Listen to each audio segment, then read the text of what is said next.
Lubed up, personal best. The Group 3 Henry II Stakes. 7-year-old Sweet William started well into the red, while Lazy Griff and Furthur were the next most betted. They're ready. And they're off. They race with the 2 miles. Paradias, store number 1. A little awkward coming out of the stalls, but a long way to go here for this Star Sports Henry II Stakes. And Further, a yellow jacket ends up being the leader very early on. On the extreme right in royal blue is Dubai Future. The light blue of Lazy Griff is just ahead of him. The favourite Sweet William, pink jacket, white sleeves.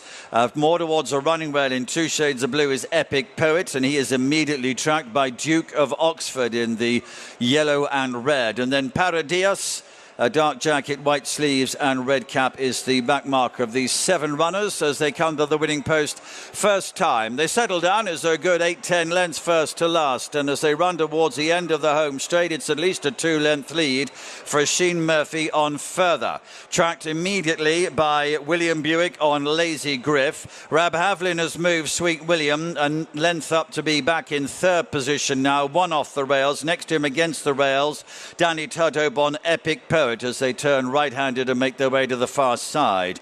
Royal blue colours for David Probert on Dubai Future is next. He's about a half length ahead of David Egan, who is in yellow and red on Duke of Oxford, and a length and a half maybe Paradias and Ross Orion, who are at the rear of the field. So coming to the next right-handed turn and passing the 1.25 mile start, it's about a 3-length advantage here for the best turned out winner, Further, who makes his way down the back straight in front. Lazy Griff continues to be in 2nd place. There's about a length and a half behind him to previous winner Sweet William, who holds 3rd position by only a neck or so to Epic Poet. About a length and a half to the blue of Dubai Future, the senior runner at the age of 10, around the outside of Duke of Oxford in the yellow and red as they come to the halfway stage, and Paradias continues to be the back marker. Now there's probably only 7-8 lengths between them as they run on down midway down the back straight. Further allowed to set the pace he wants to, unchallenged in front, couple of lengths ahead still to Lazy Griff running in 2nd place. In 3rd, there's little to choose. Sweet William, 1 off the rails in pink and white, is narrowly in 3rd place over Epic Poet to the running rail.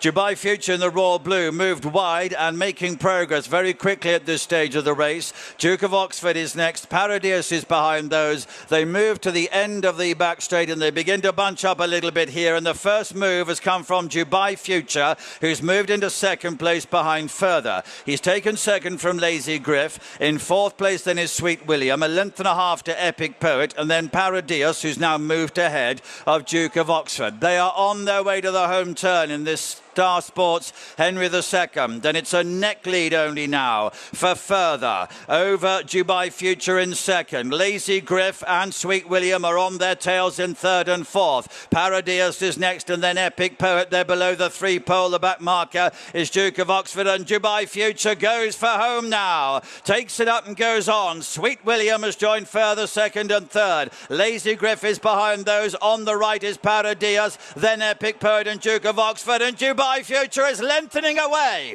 They head towards the last furlong now. It's a 2 or 3 length advantage for Dubai Future and David Probert. In 2nd place is Sweet William. Lazy Griff has moved into 3rd, beginning to close again, but well inside the last furlong. Dubai Future shows in front, and that is where he's staying. Sweet William rallies, but Dubai Future held Sweet William, Lazy Griff and Epic Poet.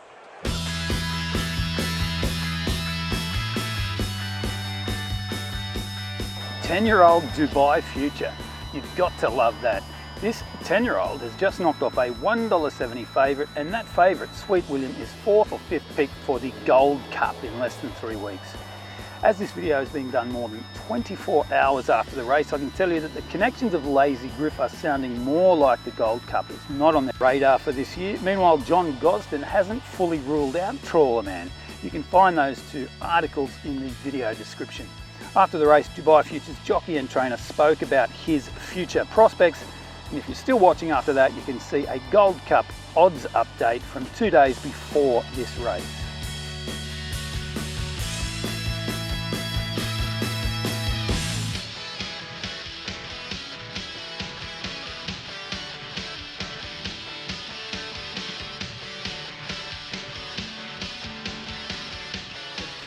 with the initial pace being quite slow from down the hill, I allowed Sweet William and Rap Havlin to go ahead of me, and I just felt as though we were just going steadier and steadier. And at Ascot last day, he probably got it down for a little bit of speed between the 3 and the 4 and the 3. So I wanted to make sure I had that move covered. And to be fair to him, he's a warrior, this horse, and he seems to have lacked the sparkle in the last 12 months. Did you come here today thinking that it was back? Well, we'll give him a break after, when he ran last time in Dubai.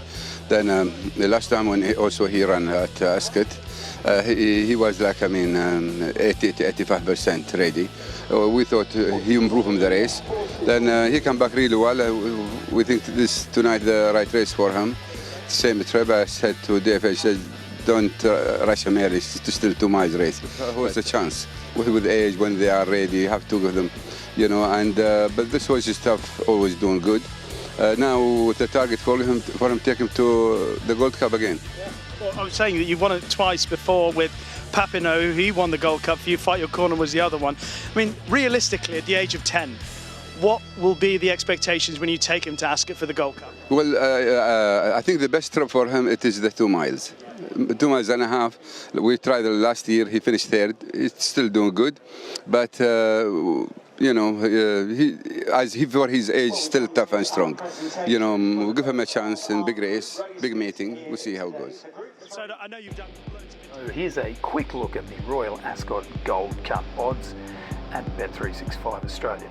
Scandinavia's shortening every day now. It appears the race will be without defending champ Trawlerman. Training team, the Gosdens, are quoted in an article saying he's still got targets like the Long Distance Cup later in the year. Not sounding promising for Trawlerman. And now it's Rahieb who's second fave, and I actually like those $5 odds. Further down there's Caballo de Mar at $8. Then Bet365 has 7-year-old Sweet William at $11.